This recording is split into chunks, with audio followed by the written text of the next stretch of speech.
Saudara, pilih hidup atau pilih mati? Pilih sekarang. Saya yakin mayoritas di antara kita pasti lebih memilih untuk tetap hidup, betul? Tetapi ada satu tokoh dalam Alkitab, ketika dia harus memilih antara hidup dan mati, dia bingung harus pilih apa.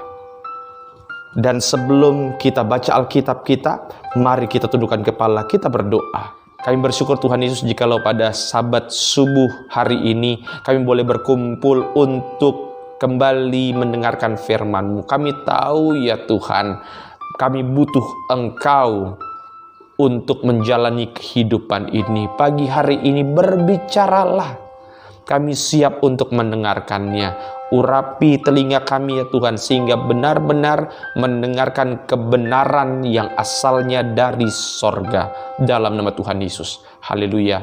Amin. Filipi pasal yang pertama ayat 21 sampai dengan ayatnya yang ke-24. Paulus mengatakan demikian, karena bagiku hidup adalah Kristus dan mati adalah keuntungan. Mati itu untung, kata Paulus. Tetapi jika aku harus hidup di dunia ini, itu berarti bagiku bekerja dan memberi buah. Jadi mana yang harus aku pilih? Aku tidak tahu. Ayat 23, aku didesak dari dua pihak.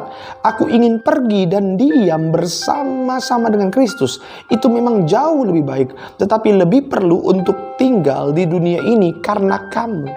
Jadi ada sebuah titik di mana Paulus bingung, saya mau hidup atau saya pilih mati. Saudara, dia ngomongin dia pilih mati bukan berarti karena dia sudah putus asa dengan hidupnya. Bukan berarti karena kayaknya hidup di dunia ini susah. Enggak. Karena dia tahu kalaupun saya mati dalam Kristus, dikatakan dalam ayatnya yang ke-23, dia pasti akan pergi dan diam bersama-sama dengan Kristus. Tidak ada momen yang lebih membahagiakan bagi orang beriman selain momen dia dipanggil oleh Tuhan. Ya, memang tentu saja akan ada orang-orang yang menangis. Maka saya sering kasih perumpamaan, saudara. Bedanya antara pergi ke rumah duka sama ke rumah bersalin itu apa?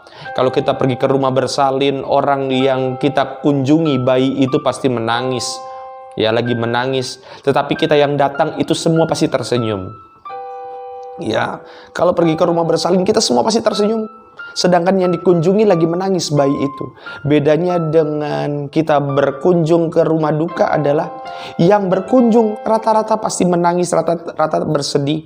Tetapi yang dikunjungi, yang meninggal dalam Kristus, dia sesungguhnya sedang tersenyum karena dia tahu dia sedang pulang ke rumah Bapa. Ada sebuah pemahaman yang luar biasa dari Paulus bahwa kalaupun aku balik sama Tuhan, aku akan diam sama Tuhan. Tetapi Paulus juga bilang begini, kalaupun aku mau tinggal di dunia ini, itu semua karena kamu. Karena jemaat yang harus dilayani, saudara. Jadi Paulus berkata, kalaupun aku hidup, itu harus memberi buah. Jadi saudara yang sudah lahir baru, hidup kita ini harus ada dampak, saudara. Kira-kira selama kita hidup, kita ini lebih banyak bawa masalah bagi orang sekitar atau lebih banyak membawa berkat bagi orang sekitar? Itu sebabnya 2 Korintus pasal yang ke-5 ayat 15 dikatakan demikian, dan Kristus telah mati untuk semua orang supaya mereka yang hidup tidak lagi hidup untuk dirinya sendiri. Ya saudara, tetapi untuk Dia, huruf besar, untuk Yesus yang telah mati dan telah dibangkitkan untuk mereka. Ayat 17 lompat. Jadi siapa yang ada dalam Kristus, ia adalah ciptaan baru. Sama-sama bilang, saya ciptaan baru. Yang lama sudah berlalu, sesungguhnya yang baru sudah datang. Sehingga ketika Tuhan masih mempercayakan nafas untuk Gary Tengker ini, Tuhan masih mempercayakan nafas untuk ibu, untuk bapak, saudara yang terkasih dalam Tuhan, itu artinya kita harus membawa buah. Harus berbuah, harus bertumbuh. Saudara, jadi mulai saat ini terus perkatakan kepada orang sekitar tentang apa yang kita imani, apa yang kita rasakan. Tabur firman supaya orang bertumbuh. Ingat, Tabur firman supaya orang bertumbuh. Jangan tabur gosip, jangan tabur berita hoax sehingga orang takut.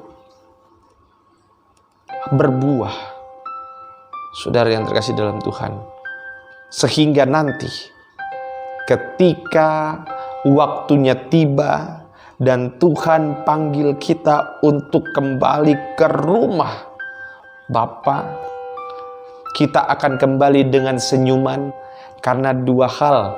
Karena yang pertama, kita tahu bahwa kita akan kembali ke kekasih jiwa kita, Tuhan Yesus Kristus. Dan yang kedua, kita bisa berbangga karena kita tahu selama kita hidup, kita menghasilkan buah.